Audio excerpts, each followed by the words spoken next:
समझा रहा हूँ, पार्टियां सेकुलर नहीं होती, व्यक्ति सेकुलर होता है। जिसके दिल में यहाँ जहन में इंसानियत नहीं है, वो कपड़े कैसे ही पहन ले, वो कभी अच्छा नहीं हो सकता। जिसके दिल में प्यार है वही कहता है अपना मारे छांव में गिरे बगाना मारे धूप में। अगर किसी के दिल में आपके प्रति प्यार है, शायद वो आपकी कोई मदद में काम आ जाए। जो आदमी आपको दिल से नफरत करता है वो मौका मिलने में अपना काम करेगा। अगर आप सांप को दूध पिलाओगे तो सांप आपको पुचकारेगा नहीं, काटेगा।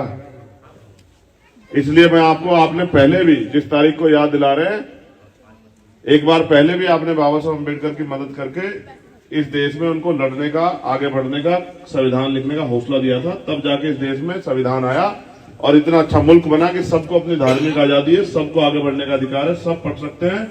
आज हमारा भाई प्रधान जो बना बैठा है, ये संविधान की वजह से बना है। अगर ये संविधान नहीं होता तो कौन बना था प्रधान? ये संविधान ही तो देता। अगर मैं आज एक गरीब का बेटा इलेक्शन लड़ना चाहता हूं पार्लियामेंट का, जहां दूसरी तरफ धन्ना सेठ 100 करोड़ के लोग, आज पैसे वाले लोग लड़ रहे हैं, ये संविधान की देन।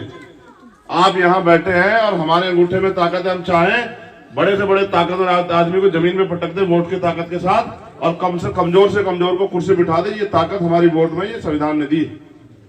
मेरी दो बातों पर गौर करना, काम आएंगे आपके जिंदगी भर। मैं तो आपके बीच में हूं, हर हालात में आपके बीच में हूं। कितनी घटनाएं जिसमें मैंने लड़ा और मैंने कभी साथ नहीं छोड़ा।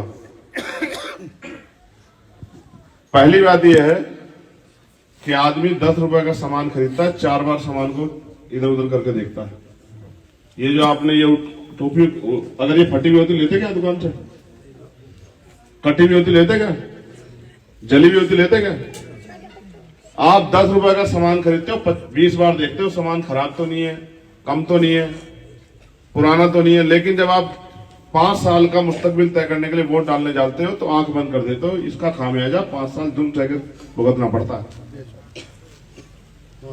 आप तराजू रख के तोल लो, कोई प्रत्याशी आ जाए, अगर चंद्रशेखर आजाद से ज्यादा मुफीद या इस संविधान के लिए लड़ने वाला कोई आपको मिल जाए तो मुझे बता देना बस। भाई चंद्रशेखर आजाद की भाई बहुत बड़े पैसे वाला नहीं हूँ। पिताजी मुख्यमंत्री रहे, बुआ जी मुख्यमंत्री रहे। ये तो एक दोष है कि पैसे वाला नहीं हूँ, और ये मेरे पीछे बहुत बड़े नाम नहीं। लेकिन आज तक जो पहचान बनाई है वो काम के दम पे बनाई है, संघर्ष करके बनाई है, जुल्म के खिलाफ लड़के बनाई है, और जालिम की लाठी रोक के बनाई है, जालिम की लाठी पकड़ के बनाई। और जितनी मुसीबत सह सकता हो आदमी, उससे ज्यादा मुसीबत सह के बैठा हूं। ना सीबीआई रोक सकती, ना ईडी, ना इनकम टैक्स, ना मुकदमा, ना जेल। जितनी उम्र नहीं, उससे ज्यादा मुकदमे लेके कंधों पे घूम रहा हूं। और जब इनसे भी नहीं रुका तो गोली चला के, 4 गोली चला के, फिर भी जो है इतना प्यार आशीर्वाद था महापुरुषों का कि आप भाइयों की दुआ है कि फिर भी बच गया, और अब फिर आपके बीच में हूं, और अभी जाता भी नहीं कहीं। ये भी आप याद रखना। अगर मैं मर भी गया तो मेरे खून का एक कतरा भी आप लोगों के काम आएगा। मेरी बात को आप याद रखना, आपकी हिफाजत करेगा। मैं तो आपसे मदद मांगने के लिए आया। जमहूरियत में आप ताकतवर हैं, आपके पास वोट की ताकत। अगर अकेले चंद्रशेखर आजाद को किसी लड़ाई को लड़ना होता तो अब चंद्रशेखर आजाद लड़ लेता, क्योंकि ये तो ताकत बाबा साहब ने आपके अंगूठे में दी है वोट की। आप जिसको वोट दोगे वो कामयाब हो जाएगा। आपने कई एमपी बना दिए, 3 बना दिए आपने इस नगीना लोकसभा में। कोई पलट के आप यहाँ ईमानदार से बताओ, हाथ उठा के आया कोई पलट के?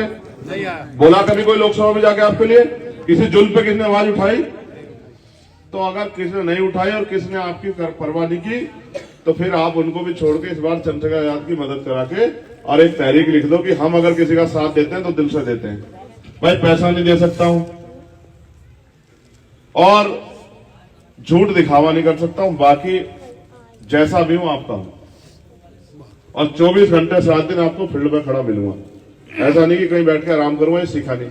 अगर सुख सुविधा की राजनीति करनी होती, बहुत लोग चले गए, फिर मैं लड़ता क्यों? बहुत रास्ते जाने के। लेकिन असल बात यह है कि हक की लड़ाई लड़नी है, और इतनी ताकत से लड़नी है कि हर मसले पे पार्लियामेंट में खड़े होकर आपके हकों की बात, हकूक की बात कर सकूं। जिन लोगों ने तैयार किया वो दलित हो, पिछड़े हो, आदिवासी हो, मुसलमान हो। आज देखो इस संविधान की वजह से सिस्टम में हमारे लोग थे, पाल का, प्रजापति का, कश्यप का, सैनी का, जाट का, गुजर का, मल्ला का, कुशवाहा का, विश्वकर्मा का, सैन का, चमार, वाल्मीकि, पासी, धोबी, कोरी, खटीक का। और जो मुसलमानों में पिछड़ी वर्ग के जाते हैं, इनके बच्चों को भी आरक्षण का लाभ मिलता था, ये भी नौकरी पे जाते थे, ये सिस्टम में बैठते थे, पॉलिसी का हिस्सा होते थे। अब सरकारी नौकरियां बिल्कुल खत्म है, सरकारी डिपार्टमेंट बेच के दे दिए। तो जब सरकारी डिपार्टमेंट नहीं बचेंगे, नौकरी नहीं बचेगी तो हमारे में से कौन कुर्सी पे बैठ पाएगा? और जब कुर्सी पे हमारा आदमी नहीं होगा तो फिर सरकार का डंडा हमारी पीठ पे रोज पड़ेगा। अब जो 3 दिन पहले हुआ है, बस ये आपको आखिरी चेतावनी है। कल एक वो बयान दे रहे थे भाजपा के नेता कि हमें 400 प्लस सीटें दे दो जो हम संविधान को बदल दें। ठीक है, एक बार चंद्रशेखर आजाद को अपने पैरों पर खड़े हो जाए तो हम बताएंगे संविधान बदलने वालों को किस तरह हिसाब किया जाता है। आप चिंता मत करो, बेफिक्र रहो इस बात से। अकेला चंद्रशेखर आजाद अगर 100 एमपीओ पे भारी नहीं पड़ा तब आप बताना, अकेला चंद्रशेखर आजाद, क्योंकि ना तो कुछ खोने का डर है ना कुछ खोने को है। ना सीबीआई कुछ बिगाड़ सकती, ना ईडी, ना इनकम टैक्स, ना अकाउंट में कुछ है। 1 लाख रुपए होंगे अकाउंट में, सारे ही हैं। और वो भी क्योंकि बाबा साहब ने संविधान में हमें ताकत दी है। जो गोली मेरे ऊपर चली थी उसमें जो मुकदमा दर्ज हुआ था उसमें आए 2 बार के मुकदमों के पैसे हैं। वो भी 900 रुपए थे मेरे अकाउंट में 2017 में जब मैं जेल गया। 900 रुपए, मैं झूठ नहीं बोलता हूँ, आप चेक करवा लेना। एक बार पिछली बार एक जुल्म हुआ था मेरे साथ, तो SC/ST एक्ट की कंपनसेशन का पैसा है, उसमें से 25,000 रुपए मैंने निकालने में जरूरत थी। और फिर उसके बाद दोबारा साहब जब गोली चली थी तो उसके कंपनसेशन का पैसा आया वकालत की वो करने के लिए, वो पैसा है। वरना कोई आदमी चाहे कोई से एजेंसी लगा के मेरा कुछ नहीं बिगाड़ सकता। इसलिए मैं इस मुल्क में मुझे गोली से मारने का प्रयास किया जाता है, वरना बाकी नेता तो सीबीआई का, ईडी का छापा पड़ता, भाजपा का पटका पहन लेते। तो मैं तो बस आपसे अपील करने के लिए आया हूं। अगर आप ये सोच के लड़ाओगे कि चंद्रशेखर आजाद लड़ रहा है तो जीतेगा नहीं। अगर आप ये सोच के लड़ाओगे कि हमारा बेटा, हमारा भाई और हम खुद लड़ रहे हैं, तब जाके जीतेगा चंद्रशेखर आजाद। इससे घबरा। अच्छा, पिछली बार जिसको लोकसभा में वोट दी थी कौन जीता था बताओ? जिसको दी थी वो जीता, मुखालफत वाला। मैं जो पूछ रहा हूँ उसका जवाब दो मुझे, बस आप ही दो। पिछली बार जिसको वोट दिया था वो जीता, कोई और जीता? ईमानदार से बताओ। वो जीता नहीं जीता? ये डर मत पालो आप अपने दिलों में। ये कौन सी विधानसभा है? तो जिसको वोट दिया वो जीता, आपकी मुखालफत का जीता? बताओ। ये नेता काम नहीं करते, उसके खिलाफ भी लड़ रहे हैं 3 महीने से, उसका भी इलाज कर देंगे, ईवीएम का भी। लेकिन आपके नेताओं को तो देखो, जब से गिरिशन जीता आज तक लौटा ही ना। देखा आपने कभी? यही बता रहा हूँ, ये डरे सहमे मत बनो। 5 साल पहले जिसको MP बना के भेजा इम्तियाज, किसी गांव में कोई लाइट पैर भी रखा होगा। नहीं बनवाई। बताओ भाई, ईमानदार से आया था 5 साल में एक बार भी देखा क्या आपने? नहीं देखा। तो अगर ऐसा चाहिए तो थारी मर्जी।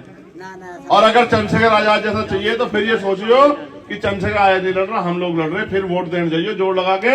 और जो 2 साथी रिश्तेदार दूर रह रहे उनको बुलाइयो और अपने गांव में पहले से तैयारी रखियो कि आपका एक भी वोट इधर उधर बटे ना। क्योंकि दलित समाज ने तो पूरी तैयारी कर ली। आप आसपास का गांव पता करवा लेना अपना, जिस गांव में आप जानते हो पता करवा के देख लेना। वहां से 80-80, 85, 90% वोट मिलेगा। बाकी आपके ऊपर छोड़ दी उन्होंने इस बार कि आप क्या करोगे। पता करवा के देख लो, पता। ठीक है, आपके आसपास। ठीक है भाई, चंद्रशेखर आजाद को दिल से लड़ाएंगे। पक्का? बिल्कुल पक्का। ये हमारा चुनाव निशान है, चेतली भाई। ये मेरी है, आपकी, बस मुझे तो बता दो ये हमारी किसकी है, बताओ। पक्का? दिल से मान लो, कोई और बात रहेगी ये भी बता दो। नुक है, फिर मैं कह रहा, याद रखियो, ये दिन तुम्हें याद रहेगा। घबराओ मत, ठीक है? वो कहते हैं ना कि ना हम सफर से निकलेगा ना हम नसी से निकलेगा, हमारे पांव का हमें को लड़नी पड़ेगी, कोई और नहीं लड़ने के लिए आएगा।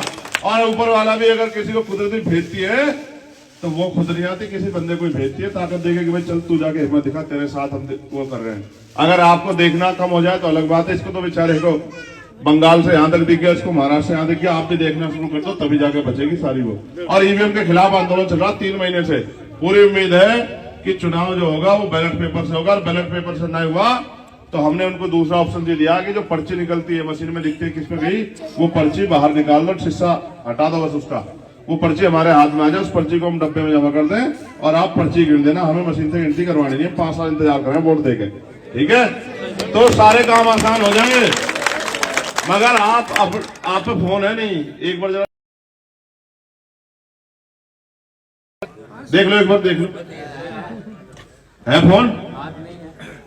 इसमें नंबर है बहुत सारे, है या नहीं है भाई? इनका प्रयोग करो। जिबनू के कह रहे चंद्रशेखर हमारा और हम लड़ा रहे, तो आसपास के गांव में दोस्ती रिश्तेदारी बहुत सारी होंगी आपके पूरे क्षेत्र में। फोन करो, लोगों को बताओ। जहां तक मैं नहीं पहुंच पाऊंगा, 18-53 बूथ है, मैं कहां पहुंच जाऊंगा अकेला? ठीक है, आपका फोन पहुंचेगा रिश्तेदारियों में, बहनों के यहाँ, चाचियों के यहाँ, खाला के यहाँ, सबके यहाँ आपका फोन पहुंचेगा कि भाई वो हमारा है, हमारा भाई है, उसकी मदद करनी है, तब जाके बात बनेगी। और आखिरी बात ये रहेगी, इधर देखो जरा जल्दी से, क्या लिखा? एक वोट। हाँ, तो ये मैं खोल, हाँ तो कुछ नहीं, कुछ कर लीजिए। तो अब आपसे मेरी रिक्वेस्ट है, चाहे आप अपनी मेहनत की कमाई से 1 रुपए की मदद करो, लेकिन मदद जरूर करो, क्योंकि जिनसे मुकाबला बहुत पैसे वाले हैं। मैं तो 24 घंटे 7 दिन यही काम करता हूँ, ना तो मेरा कोई कारोबार, ना मेरी कोई दुकान, ना मेरी कोई नौकरी। मैं तो 24 घंटे 7 दिन यही करता हूँ, ना मैं कोई ठेकेदार हूँ। मैं तो इसी काम को, क्योंकि मैं तो तय कर लिया कि जब तक जुर्म जाति खत्म नहीं होगी तब तक चैन से नहीं बैठने का। तो आपसे अपील है कि आप अपनी मेहनत कमाई से चाहे 1 रुपए की मदद करो, लेकिन मदद जरूर करो, जिससे कि मेरा हौसला बढ़े। ठीक है। ऐसी ही वीडियोज और नई खबरों को देखने के लिए चैनल को लाइक करें, सब्सक्राइब करें और शेयर वीडियो को जरूर करें, ताकि चैनल को मजबूती मिले। जय हिंद, जय भारत।